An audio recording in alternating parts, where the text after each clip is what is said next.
Did you know that one of the biggest drivers of growth in your business cannot be measured in dollars?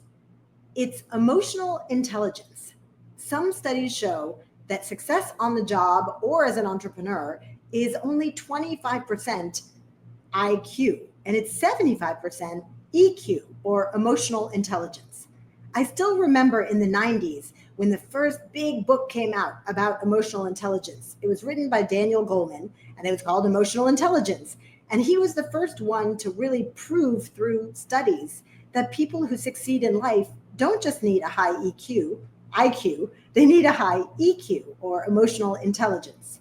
Since then, that's become widely accepted as not a soft skill, but something really necessary. And I remember as a woman thinking, this is fantastic. Finally, skills that I felt I've had, like listening and empathy and being able to read people, some intuition, are being valued. Now that a man wrote a book on it, we actually can value these skills. I'm just kidding, but I know other women feel that way too. In fact, a great new book just came out by my friend Elizabeth Greenwood, who wrote Everyday Intuition.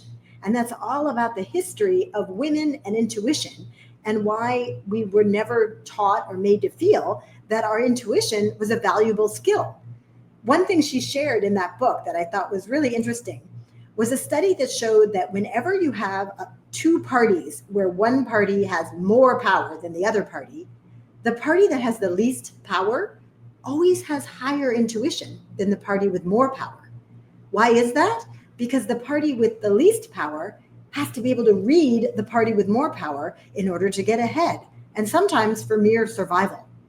So that tells a lot about why women have such high intuition, given that it's only in the last century or so that we haven't lived under a really oppressive patriarchy where we were owned by men, where in some countries men could beat us or kill us, and even in our own country where we could not have a bank account or a credit card in our own name without a husband or father to co-sign until 1974. So of course we got very good at reading men and having great intuition so we could get stuff done. And since women have often been the primary caregivers up until recently in the history of the world, we also needed great intuition for raising kids. I remember when my son Emmett started speaking at 2 and realizing, wow, I have spent 2 years living with a human being who could not tell me what he wanted or needed. That's where those intuitive skills really come into play.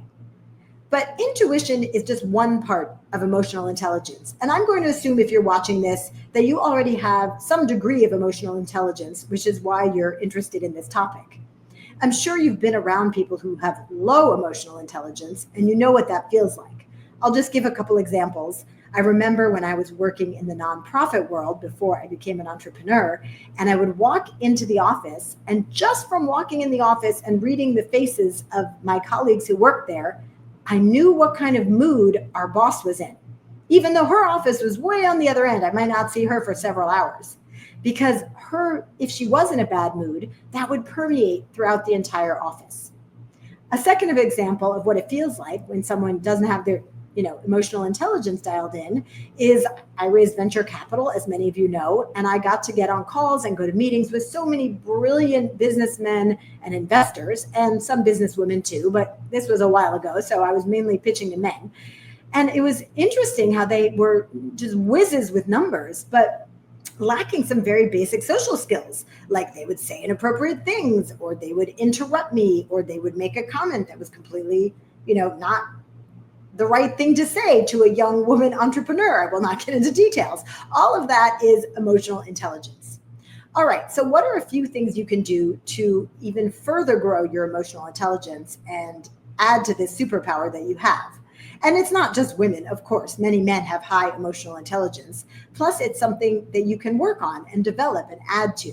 So I wanted to share 3 things that you can work on to increase your emotional intelligence. And please go read some books on this. It's so fascinating. I have a couple I'll share at the end that are my faves. But 3 things you can do to heighten your emotional intelligence, which will help you in sales and in scaling up your business, is to first really work on your self-management. And this will then lead to being able to manage others better. Great management of others starts with awareness of yourself. What upsets me? What puts me in a bad mood? Do I get hangry before lunch? And should I not take an important meeting right before lunchtime? The more you know yourself and what triggers you and what keeps you buoyed and happy, the more you'll be able to show up in a way that helps your team. If we go back to the boss I had, who would sometimes be in a bad mood and the whole office would feel it, I've also had the contrary. I've also had leaders who walk in the room and everybody's like so excited to get stuff done and great, let's go, right? That's how you want your team to feel. And you have a lot to do with that as the leader. So work on your own self-awareness through therapy, reading books, journaling, going on retreats. I went to so many mindset retreats to work on this, whether it was with a Tony Robbins or Gina Malacone Long, one of my fantastic teachers I wrote about in Million Dollar Women. I went to Landmark, you name it, I've done it. It's just very important to emotional intelligence to have that level of self-awareness so that you can sometimes check yourself. Maybe sometimes you need to say to a team member, hey, you know what? I'm sorry, I just snapped at you. That was not about you. I got very little sleep last night. That's self-awareness. That then leads to greater management skills because you can also see in others where they might need to manage their own emotions differently, or maybe you can interact with them in a way that can help them grow their emotional intelligence. So self-awareness and self-management is the first thing to work on. The second thing to work on is empathy. We so often get stuck in our own little worlds and think that our worldview is how everybody is seeing things. But the more you can put yourself into I like to say the hat, like wear the hat of people on your team, people you're selling to, your customers, that is going to allow you to sell better to them, to make deeper relationships. We know that people buy from people they know, like, and trust. So being able to imagine the world of your customer is incredibly important to sales. All those customer avatar exercises you do to, get more clients, they're useless if you can't really feel the emotions of your clients and understand what drives them. People buy things out of emotional reasons, much more than out of needing some widget. So super important. Number 2 is empathy. And the third emotional intelligence skill you can work on is active listening. So if you develop these skills of letting your customer tell you what they want, whether it's on a phone call, in person, reaching out to them, on your website, and really boosting your active listening skills, you're going to get all the answers you need in your business of how you can sell more. It also will help you with your team.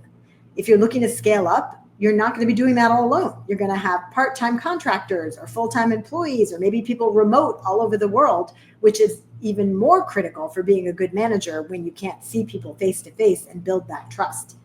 So work on these 3 things, but don't stop there, please, because the self-awareness and management, the empathy, and the active listening will be a great place to start. But there are so many terrific books about raising your emotional intelligence that can help you with that, or go on a retreat, or just start talking about it with friends and see what they've done that you might learn from.